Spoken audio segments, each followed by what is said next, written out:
Muy linda canción, muy linda voz. La hermana no sé qué. Ahí está. El corazón no lo podía ver todo aquí, se me ha ido yendo para atrás. Muy linda, hermano. Bien,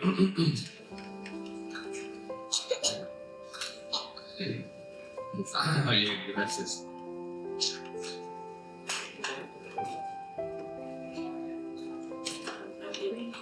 Bien, vamos a ver la segunda parte de esta noche de consagrados, santificados. ¿Se acuerdan?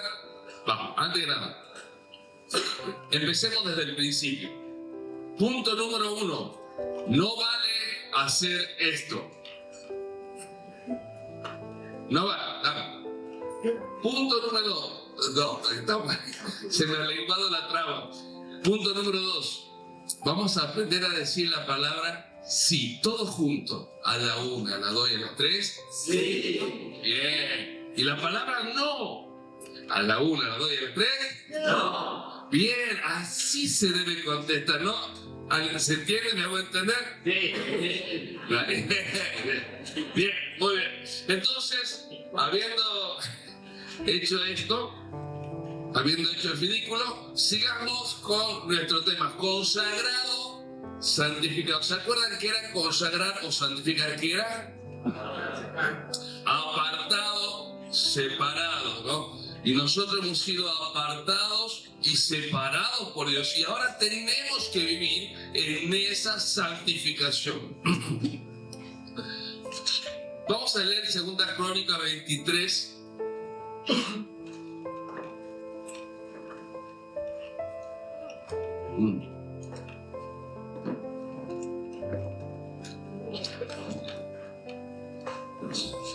Aguántenme un segundito, que aquí en mi celular abrió lo que se le dio la gana. Ahí va. Vamos a abrir 2 Crónicas capítulo 23, versículo 6. Y esta es la historia del sacerdote Joiada y el rey Joel, que lo vamos a ver más adelante, lo vamos a ver. Solamente vamos a leer este texto y presten atención a lo que está allí subrayado. Dice: y ninguno entre en la casa de Jehová, sino los sacerdotes y levitas que ministren. Solo podían entrar allí a la casa de Jehová a ministrar solo aquellas personas separadas. ¿Se acuerdan que ayer habíamos visto que los levitas habían sido qué cosa? Bien. Sí, separados, muy bien. Consagrados, hermano. ¿Qué habían sido los levitas? Consagrados. Entonces ellos dicen que eran los consagrados. Ellos podían entrar porque estaban consagrados y todo el pueblo hará guardia delante de Jehová. Y los levitas rodearán al rey por todas partes y cada uno tendrá su arma en la mano. ¿Se acuerda que habíamos dicho que el levita habían sido consagrados y que tenía su espada aquí en el muslo, listo para sacarla y actuar de acuerdo a lo que Dios le mandaba, porque Dios los había separado, los había consagrado y ellos tenían que estar dispuestos a obedecer a Dios? ¿Nos acordamos de eso, lo que hemos estado ayer? Creo que ayer eran más de 4, pero bueno, no.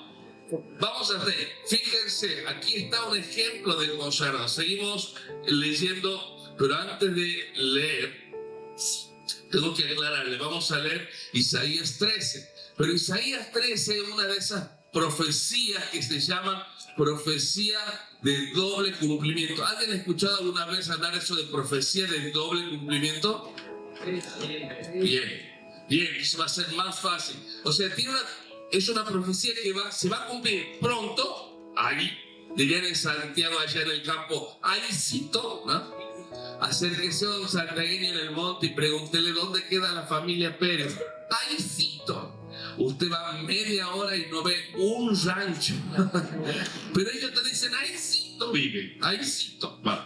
Y, volviendo al tema, hay un cumplimiento de profecía pronto y un cumplimiento de profecía en el futuro.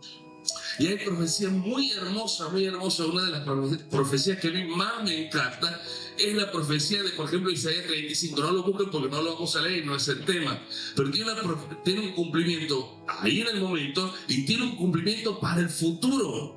Mejor dicho, tiene un cumplimiento para el momento, tiene un cumplimiento para el presente actual y tiene un cumplimiento para el futuro. Miren cómo abarca esa profecía. ¿Por qué? Porque dice en Isaías 35, cuando Israel vuelva a tomar Jerusalén, a tomar su tierra, acuérdense que había sido llevado Israel, iba a ser llevado Israel, dice, cuando vuelva y tome la tierra, el desierto florecerá.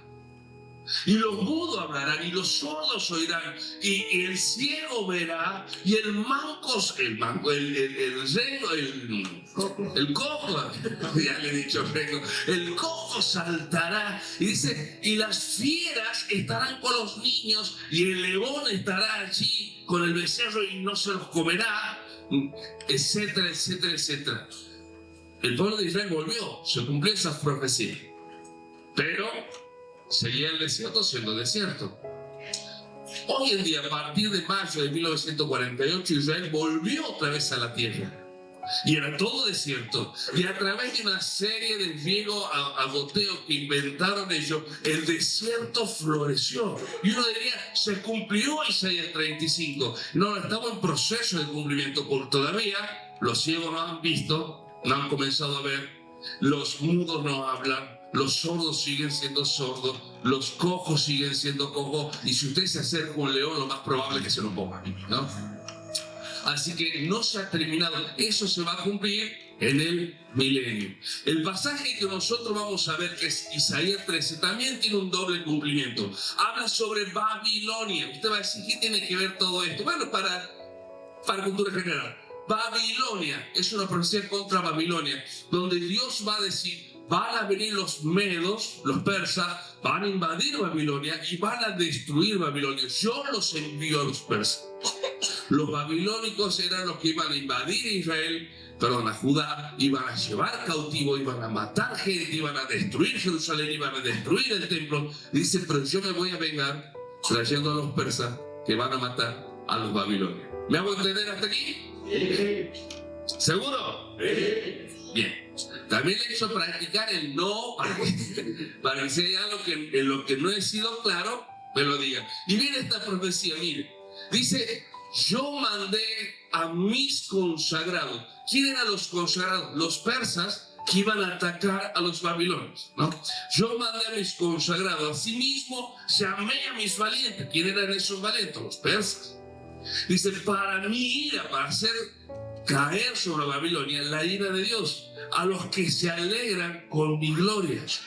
Estruendo de multitud en los montes, como de mucho pueblo, estruendo de ruido de reinos, de naciones reunidas. Jehová de los ejércitos pasa revista a las tropas para la batalla.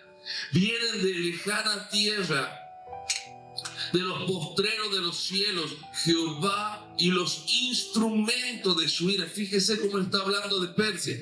Van a ser instrumento de la ira de Dios. Eran los consagrados, los separados para Dios, para destruir toda la tierra. Está hablando de Babilonia. Aullad, porque cerca está el día de Jehová. Y ustedes siempre tengan en cuenta que cuando ustedes leen una profecía, siempre que aparece la frase el día de Jehová, está hablando para acontecimiento del futuro. Cuando aparece la frase el día de Jehová, el día del Señor, en aquel día, el día de la ira, todo tiene que ver con situaciones que van a suceder en el futuro. Pero esto solamente era... Hubiera sido más fácil dar un texto más simple, pero estaba lindo esto como para aprender un poquito más, ¿no? Ahora, fíjese que va a hablar de los consagrados, tanto en el primer pasaje como en el segundo pasaje, y nos va a dejar algunas enseñanzas. Por ejemplo, dice que el consagrado es obediente. ¿Por qué dice Dios? Yo mandé a mis consagrados. Yo mandé. Los consagrados son obedientes. Nadie puede llevar una vida de santidad, de consagración, si primero no es obediente. Había vamos a ver la hora. Es las 9:25. ¿A qué hora termina la reunión, hermano? 9:30. Bien, entonces oramos y ¿A qué hora termina la reunión? Bueno, ¿saben? Ayer estuve contenido.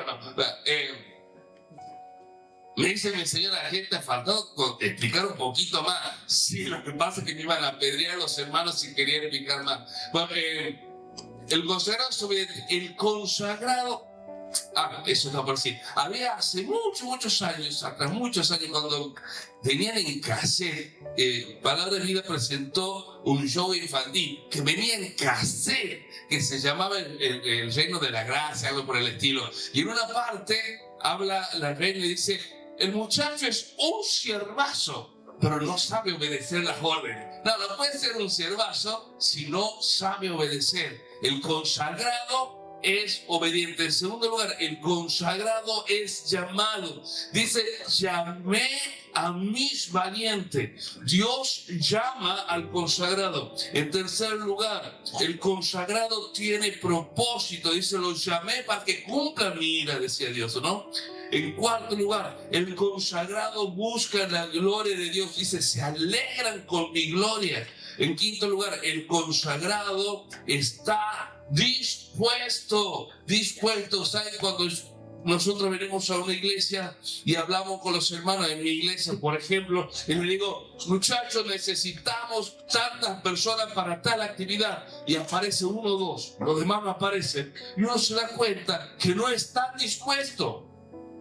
Hay hermanos que no están dispuestos. ¿Por qué? No hay consagración. Una persona que vive en consagración es una persona que está dispuesta. Dice: Jehová de los ejércitos pasa revista. O sea, estaba Dios diciendo: a ver, mis consagrados, a ver si están. Y pasaba revista y estaban todos los consagrados, ¿no? Y en último lugar, dice: el consagrado es instrumento. ¿Por qué? Porque mismo Dios lo dice ahí en el pasaje que hemos leído: ellos son mi instrumento. Y es significativo porque todos estos puntos, fíjense, todos estos puntos prácticamente están en un pasaje muy conocido de 2 Timoteo 2:21. Dice: así que si alguno se limpia de estas cosas, si alguno se santifica, si alguno se separa, tiene una vida separada, dice, será instrumento para honra, santificado, útil al Señor. Y a mí me encanta esa palabra, útil al Señor. ¿Por qué? Porque me parece que un día, obviamente esto no pasa porque Dios lo conoce todo, sabe todo, pero déjenme que fantasee. Yo me imagino a Dios en el cielo diciendo: uy, quiero hacer algo allá en Libertador. A ver, ¿a quién puede utilizar? Y mira y dice: este me es útil. Este me es útil. Y de ahí se acerca un ángel y dice: ¿y aquel? No, este todavía no se ha limpiado. No me es útil. Y Dios está ahí diciendo: este es útil, este es útil. Una pregunta para que nos hagamos, no me contesten. Si Dios te mira buscando un siervo, ¿te elegiría a ti? ¿Era de los útiles a Dios? Dice: útiles al Señor, útil al Señor, dispuesto para toda buena obra. ¿Estamos dispuestos a servir al Señor? Entonces entramos ahora sí en el tema: el servicio consagrado. Hermanos, Dios nos llama a tener un servicio consagrado. Muchas veces venimos a la iglesia, tenemos ministerios en la iglesia en donde cumplimos, pero no somos consagrados. No tenía pensado decir esto, pero lo voy a decir igual. Había en Santiago del Estero un muchacho, pariente de una chica que trabajaba conmigo, se compró una moto, y allá en Santiago, si no usas casco, te quitan la moto. Entonces se compró un casco trucho. Perdón por mi español de Cervantes, ¿no? Bien trucho era el casco, así escribía Cervantes. Bueno, y se fue a andar en la moto, se emborrachó, no era cristiano él obviamente, se emborrachó, se acabó la bebida, fue a comprar más bebida, trajo un cajón, se lo puso ahí en la moto, se fue a comprar, derrapó, borracho, con un cajón encima, cayó. Cuando cayó en el primer golpe, se rompió el casco. Y en el segundo golpe, se rompió la cabeza y murió. ¿Por qué? Se compró un casco para cumplir. Para que cuando los policías lo vean, digan, tiene casco, pase. Tenía un casco que cumplía, pero que no salvaba a nadie. Y muchas veces nosotros somos como ese casco que cumple, pero no salvamos a nadie. No tenemos un ministerio consagrado, somos de los que cumplen. Yo vengo y doy mi clase en la escuela dominical, yo vengo y doy mi clase en la hora feliz, yo vengo y toco la música, yo vengo y hablo en el púlpito, pero no damos un paso más. Somos simplemente personas que cumplimos, no tenemos un servicio consagrado, y el llamado de Dios es a que no solamente vivamos en consagración y santidad, sino que tengamos un servicio consagrado. Amén. Amén.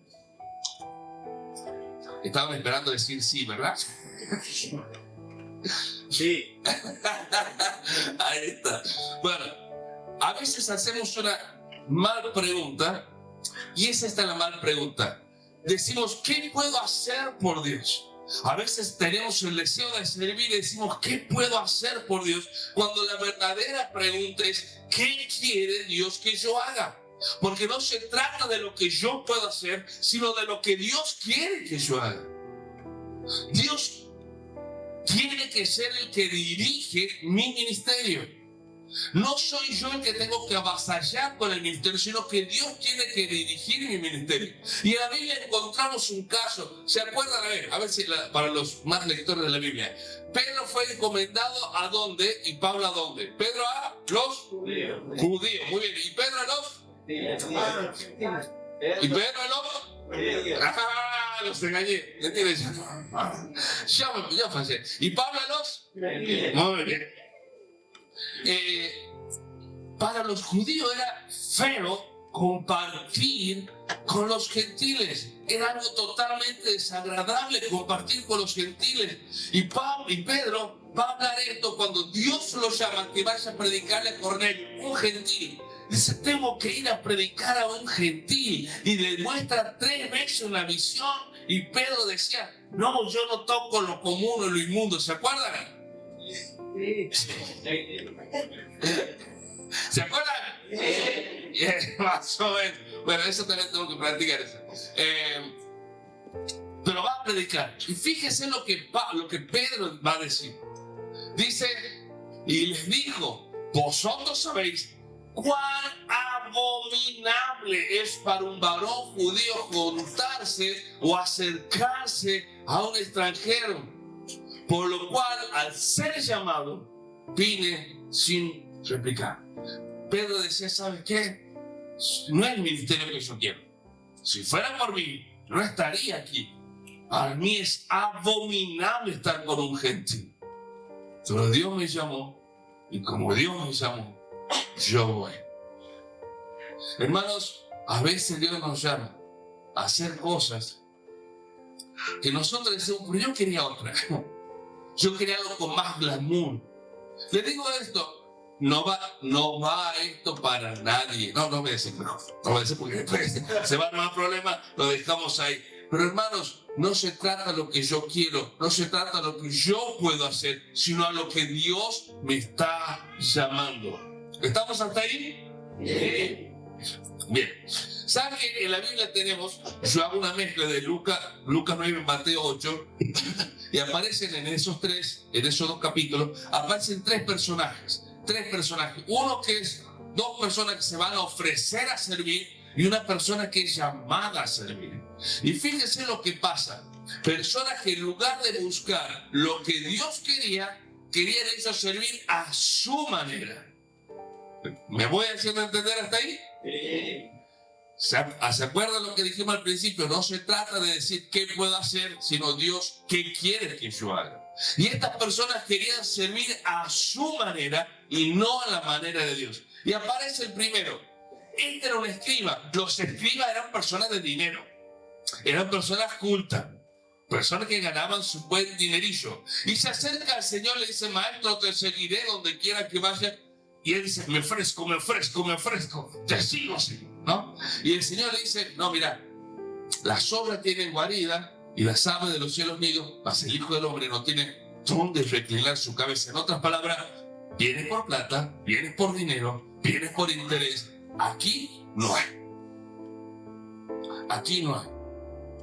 Y esa persona obviamente se volvió. Se ofreció porque creía que seguir al Señor le iba a traer bendiciones económicas. ¿Alguien se acuerda de que hay predicadores que predican algo así, no? Venga aquí y ponga todo su dinero y Dios se lo va a multiplicar, ¿se acuerdan?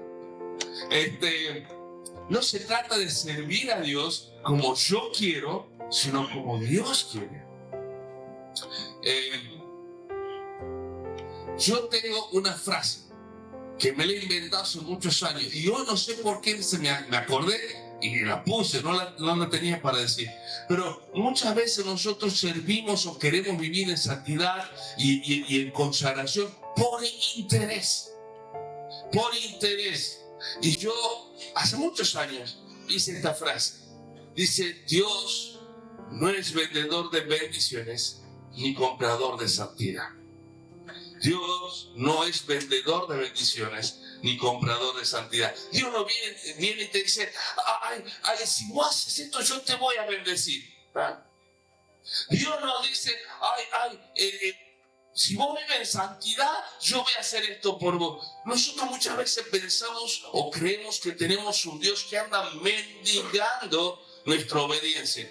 Dios dice, Salmo 93, Jehová reina. Él es el que reina. Yo soy su esclavo. Yo soy el que obedezco. No es Él el que obedece. Yo debo servir a Dios como Él quiere que lo sirva. Después, en segundo lugar, aparece otro hombre. Esta vez es un discípulo. Por eso lo comparo entre Mateo y Lucas. El Mateo dice que era un discípulo del Señor. No da el nombre, pero era alguien que venía siguiendo al Señor Jesucristo. Y en un momento el Señor le dice, sígueme. Y este hombre le dice, deja que primero vaya y entierre a mi papá y después te sigo. Y el Señor le dice, deja que los muertos entierren a sus muertos. Uno dice, la primera vez que yo leí, yo no vengo de un hogar cristiano, la primera vez que leí esto yo dije, qué malo el Señor, ¿por qué no deja que lo vaya a enterrar al Padre? Dígame si usted cuando lo leyó por primera vez no pensó lo mismo. ¿Sí? Ay, ¿cómo no la gente enterrar? ¿Y qué le hizo pensar a usted que este hombre andaba caminando al lado del Señor mientras lo estaban velando al Padre? El Padre no había muerto. Lo que significaba esa frase era, Señor, esperá que mi papá tendrá 50, 60 años, deja que él, 70, 80, 90, se muera. El día que se muera, lo enterramos y a partir de ahí te comienzo a servir. Y muchas veces nosotros hacemos eso, ¿no? Decimos, Señor, cuando termine las clases te voy a servir. Señor, cuando termine los exámenes te sirvo. Señor, cuando lleguen las vacaciones te voy a servir.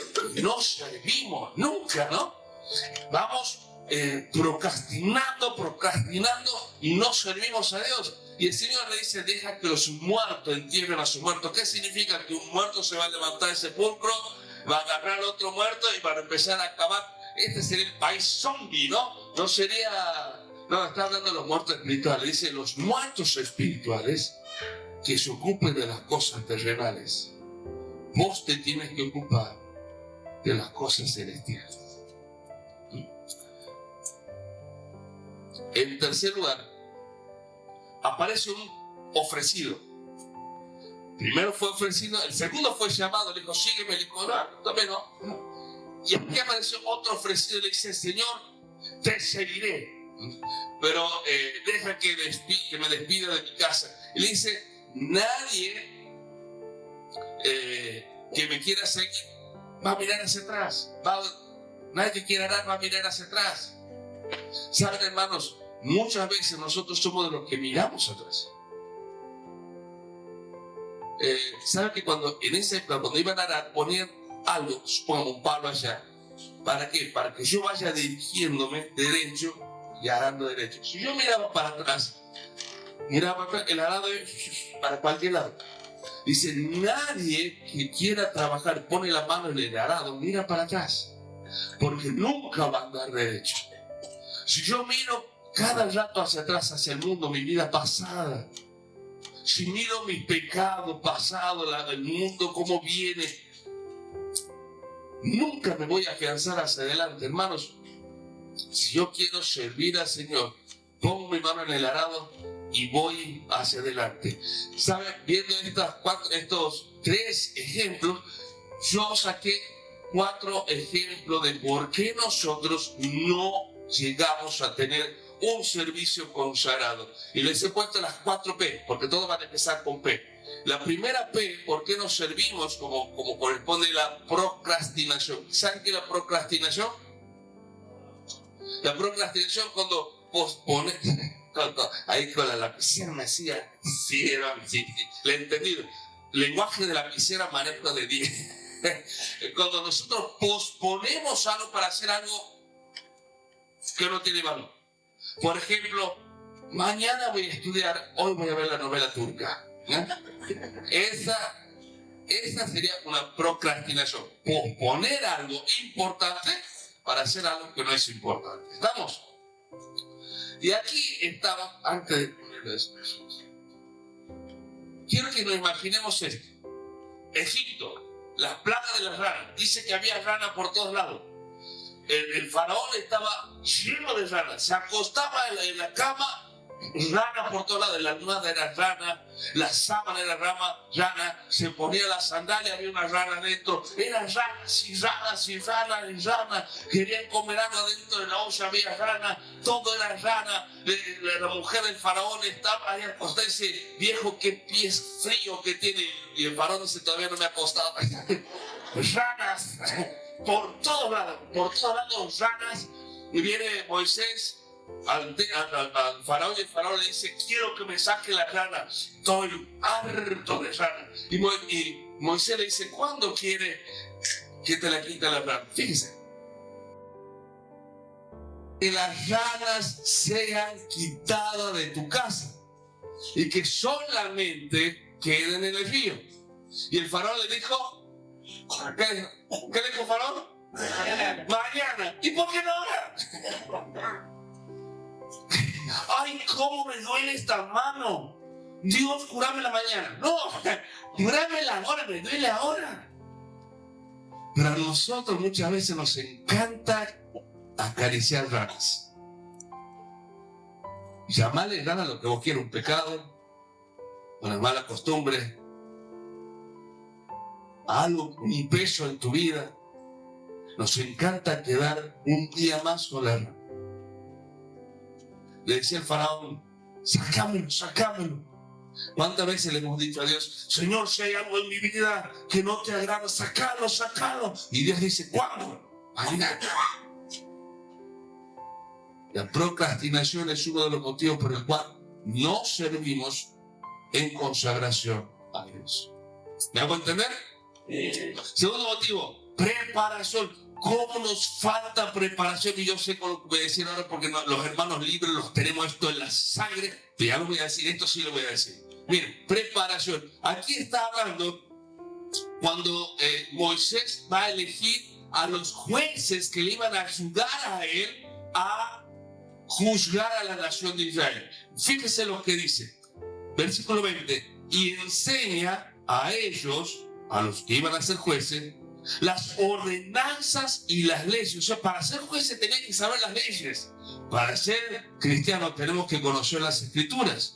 Dice, las ordenanzas y las leyes, y muestran el camino por donde deben andar. Aprender no solamente de aquí, aprender de aquí. Sigue diciendo, y lo que han de hacer, cómo se hacen las cosas. No solamente de aquí, sino tener práctica haciendo las cosas.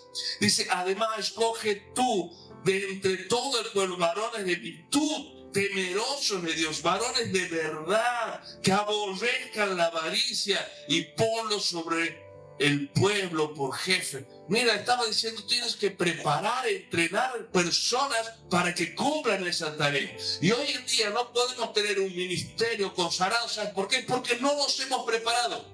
Y lo que voy a decir, lo digo con todo respeto, y no se lo digo a las personas que están trabajando, le digo a los demás, ¿no?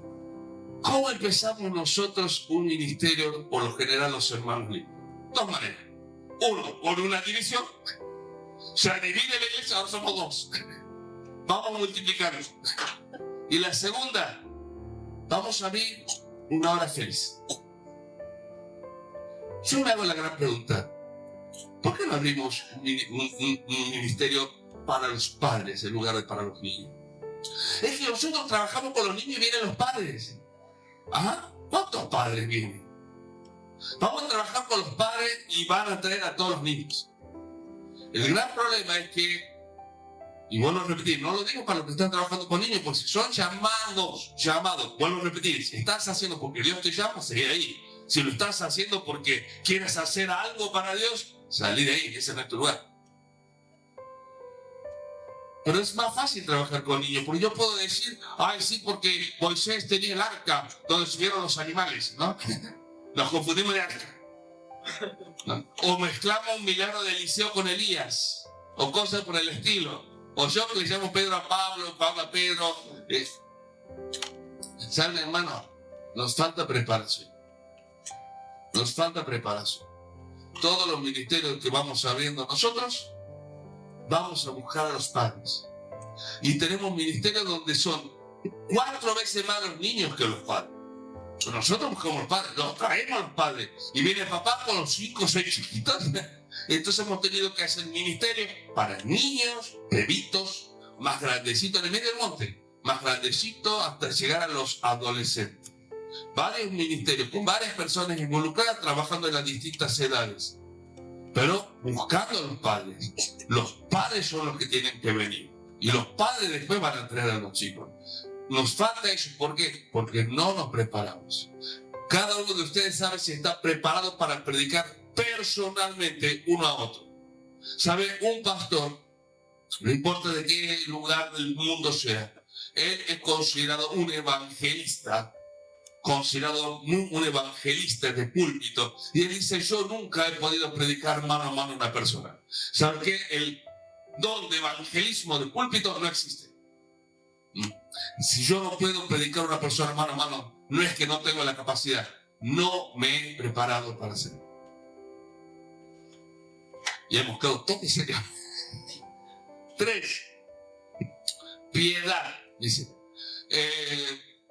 Y esto tiene que ver con cuando Isaías estaba hablando sobre cuál es el verdadero ayuno. Porque hay personas que decían, ay, yo ayuno para Dios, soy una persona que obedezco a Dios porque mira cómo ayuno. Y aquí Isaías le va a decir, este es el verdadero ayuno. ¿Cuál es el verdadero ayuno? Dice, el verdadero ayuno no es que partas tu pan con el hambriento y a los pobres errantes albergues en tu casa, que cuando veas al desnudo lo cubras y no te escondas de tu hermano, entonces nacerá tu luz como el alba y tu salvación se dejará ver pronto e irá tu justicia delante de ti y la gloria de Jehová será tu retaguardia. Mira, está hablando que la persona que quiere servir tiene que tener un corazón sensible hacia los demás. A mí se me ha enseñado durante toda la vida que la iglesia no es una entidad social, sino es una entidad espiritual. Recién estaba hablando con el hermano.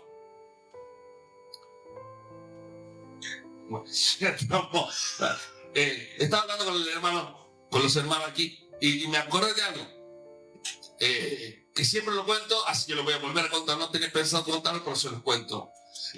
Nosotros, a mí siempre se me dijo que la iglesia es una entidad espiritual. No tenemos que tener actividad social. Entonces siempre salíamos a evangelizar, pero nunca ayudábamos a nadie.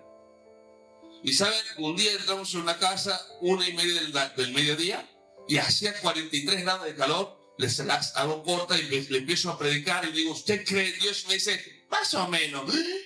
¿Cómo que más o menos? Y la ira santa de Dios se me apodera. Y digo, ¿cómo que más o menos? Y le empiezo a machacar versículos bíblicos y le doy una paliza teológica. El hombre quedó así, ¿no? Entonces me levanto y digo, me voy de aquí, impío pecador, arrepiéntete. Ajá. Y quiero salir del rancho, no pasaba por las puertitas, entonces me pongo de costado, menos pasaba. Y pasaba la cabeza. Y nada más, y agrandado, estaba agrandado, y cuando salgo me paro en la puerta y miraba diciendo: gracias a Dios por haberme hecho tan grande, ¿no? Tan grande que soy. Y sale un hermano y me dice: Oscar, dime, pequeño pecador. Y me dice: mirá, no hay fuego. Y digo: pero hermano, hace 43 grados de calor, ¿para qué quiere fuego? Y dice: no hay fuego, hoy no come. ¿Cómo le puedes hablar a alguien del amor de Dios? A alguien que no tiene para comer. ¿Cómo le puedes decir: Dios te ama, mira la cruz? Y él te va a decir: mira mi olla. ¿Cómo le puedes decir: Dios se preocupa por vos? Cuando él me puede contestar que se preocupa un poquitito más porque mi hijo hace 3 días que me dice que tiene hambre. Entonces, hermano, ablandemos nuestro corazón. La iglesia tiene que ser el reflejo del amor de Dios que ha derramado en nuestros corazones. Piedad. Nos falta piedad. Habíamos dicho que nos falta procrastinación, preparación, piedad y por último, purificación. El rey Ezequías estaba preparando la Pascua. Bueno, el rey Ezequías estaba preparando la Pascua. Hace muchos años que no se hacía la Pascua. Y estábamos preparando la Pascua. Y empieza a juntar a los sacerdotes. Los sacerdotes estaban en cualquiera menos llevando una vida como sacerdote. Dice: purifíquense porque vamos a hacer la Pascua. Y algunos sacerdotes se purificaron. Muchos no se purificaron. Los levitas se purificaron, pero los sacerdotes que tenían que estar al frente, muchos no se purificaron, solo pocos se purificaron. Y comenzaron la Pascua, después de mucho tiempo empezaron la Pascua y faltaban mano de obra. ¿Por qué? Porque los sacerdotes no se purificaban. Y mira, y aparece este versículo, dice: porque había muchos en la congregación que no estaban santificados, y por eso los levitas sacrificaban la Pascua por todos los que no se habían purificado para santificarlo a Jehová. ¿Sabe? En lugar de estar un sacerdote, estaba un levita. Y alguien puede decir: ¿por qué hay un levita y no un sacerdote? Porque el sacerdote menospreció el servicio, no se purificó. El sacerdote no honró su ministerio. Pablo decía: yo fui enviado a los gentiles. Pedro decía: es arrogante para mí. Pero Pablo decía: yo honro mi ministerio. Estos no honraron su ministerio. No lo honraron, no se purificaron. Entonces los levitas fueron los que tuvieron que tomar el servicio allí para honrar a Dios. ¿Sabe? Esto me hace acordar a Eliseo, porque dice que cuando Elías había caído en su fe, Dios le dice: bueno, te vas a ir a Siria y vas a ungir ahí a rey. Te vas a ir a Israel, vas a ungir a Jehú como rey. Y después te vas a ir a la casa de Eliseo. Y ahí lo vas a ungir a Eliseo como profeta de Jehová en tu lugar. Dios estaba diciendo: tú ya no vas a ser mi profeta. Ahora no vas a ser Eliseo. ¡Qué duro! ¡Qué duro! Dice en Apocalipsis: que nadie quite tu corona. ¿Sabe? Un día vamos a presentarnos delante de Dios y Dios te va a decir: ¿sabes qué? Todas estas recompensas iban a ser para vos. Tú nunca te purificaste. Y tuve que llamar a otros que hagan tu tarea, como pasó aquí con los sacerdotes y los levitas.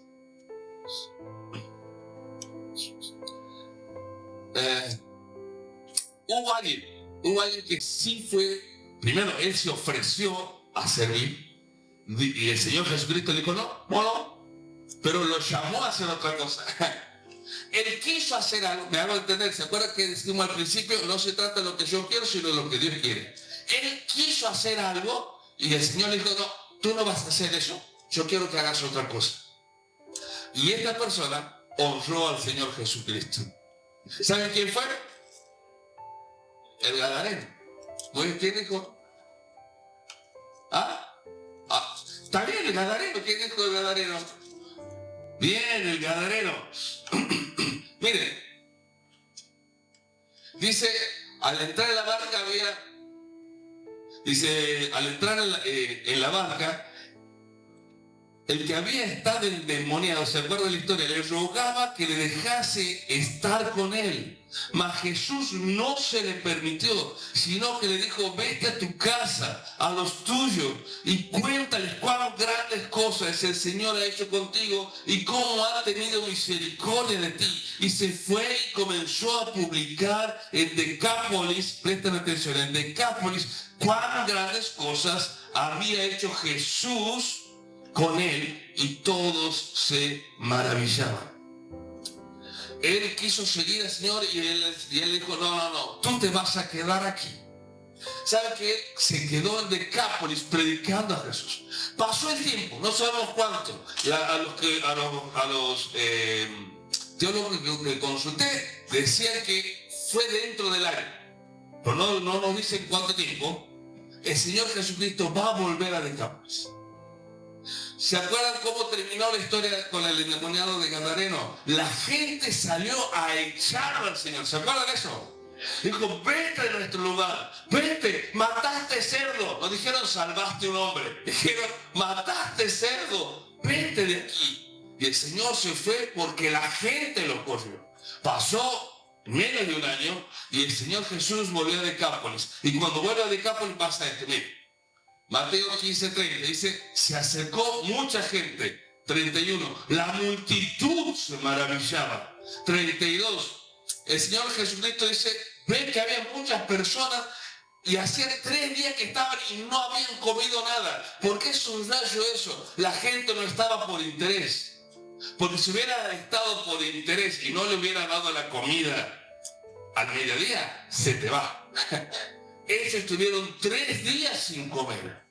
3 días sin comer. Y después de 3 días el Señor le dice: vamos a darle nosotros de comer. Y alimentaron a 4,000 hombres, sin contar mujeres y niños. O sea, había una gran multitud. ¿Qué hizo que cambie la perspectiva de estas personas? ¿Qué hizo que cambie el corazón de estas personas? Primero quisieron echar al Señor Jesús y ahora todos lo seguían apasionadamente al Señor Jesús. ¿Qué hizo que estas personas cambiaran? Un hombre: la prédica del Gadareno. La prédica del Gadareno cambió la vida de estas personas. Hizo que todas estas personas quisieran conocer más de Jesús.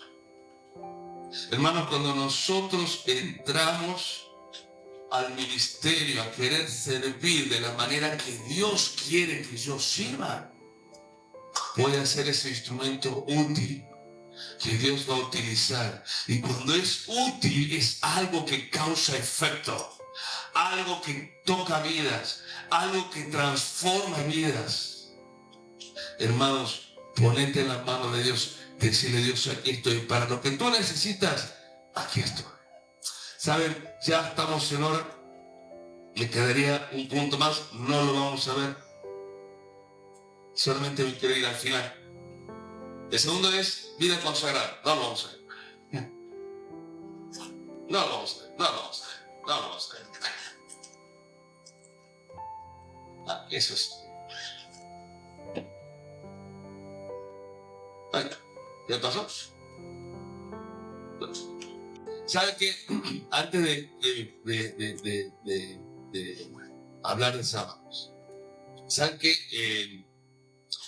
El rey David tenía una guardia de seguridad, un ejército personal. Todos eran tremendos guerreros. De esos tremendos guerreros habían 30 que nadie se le igualaba. Tener a esos 30, hermano, te podías ir a la guerra con cualquier país. Eran feroces y fieles. Y dentro de esos 30, habían 3 que eran los más grandes guerreros, los más amados por el rey David. Eran los sin igual, 3. Y dentro de esos tres, estaba un hombre que se llamaba Sama. ¿Estamos ahí? ¿Me vamos a entender hasta ahí? ¿Me vamos a entender hasta ahí? Sí. Bien.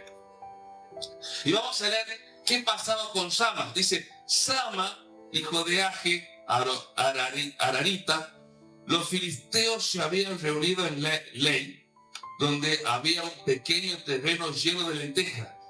y el pueblo había huido delante de los filisteos. Entonces se paró en medio de aquel terreno y lo defendió y mató a los filisteos, y Jehová dio una gran victoria. Fíjese, un hombre cuidó su casa. Dice, vienen los filisteos, toda la gente comienza a huir. Vienen los filisteos en un ejército muy fuerte y comienzan a huir. Y había un pequeño terreno con lentejas. O sea, vas a arriesgar tu vida por unas lentejas. Él dijo, yo me quedo aquí, esto me dio Dios y yo de aquí no me muevo. Y se enfrentó él solo a los filisteos. Y dice, venció a los filisteos porque Dios estaba con él, porque Dios le dio la victoria. Y eso fue llamativo, lo llamaron. Quiere ser parte del ejército. Ahora, ¿qué había hecho de más Sama? Nada. ¿Qué hizo de más? ¿Hizo algún milagro? ¿Sanó a alguien? ¿Dio vista a un ciego? ¿Predicó? ¿Era conocedor de las escrituras? Tuvo unas oraciones que hizo temblar la tierra, sacó agua de la roca. ¿Qué hizo Sama? Nada. Defendió lo que tenía que defender, cuidó lo que tenía que cuidar. Hermano, tener una vida consagrada es defender lo que Dios te ha dado, hacer lo que Dios te manda, nada más. Obedecer plenamente a Dios. Eso fue lo que hizo Sama. Y ya el rey lo llamó a su guardia. Y estaban estos tres, y entre ellos estaba Sama. Ahora, llegó a ser el de la guardia del rey. Pasó a ser un cuidador de lentejas a la guardia real. ¿Por qué? Hay una promesa en la Biblia que dice que si soy fiel en lo poco, Dios me va a poner en lo con ganas, hermano, y con fe. Me va a poner en lo mucho. Y él fue fiel en lo poco y Dios lo puso en lo mucho. A veces uno no entiende por qué.